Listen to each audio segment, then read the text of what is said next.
کله چې په مدینه منوره کې اسلامي حکومت پیاوړی شو، د حضرت عمر فاروق رضی الله عنه او د حضرت عثمان رضی الله عنه په زمانه کې اسلامي لښکرې د فارس ایران له لارې د افغانستان سرحدونو ته راورسېدې. په دې وخت کې هرات، سیستان او زرن لومړني ښارونه وو چې د اسلام پیغام ورته ورسېد. په اموي او عباسي دور کې د قتيبه بن مسلم په خبر فاتحینو د بلخ او ماوراءالنهر سیمې فتح کړې. خو یوازې توره نه وه، له لښکرو سره یو ځای لوی عالمان صوفیان هم وو. هغوی د خلکو په ژبه خبرې کولې او د اسلام د عدل او برابرۍ نظام یې خلکو ته وښود.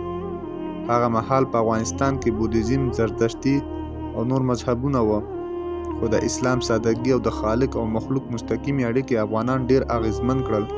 د سلطان محمود غزنوي او وروسته د غوریانو په وخت کې اسلام نه یوازې په افغانستان کې بشپړ ډول خپور شو، بلکې له همدې ځایه هندوستان ته هم یوړل شو.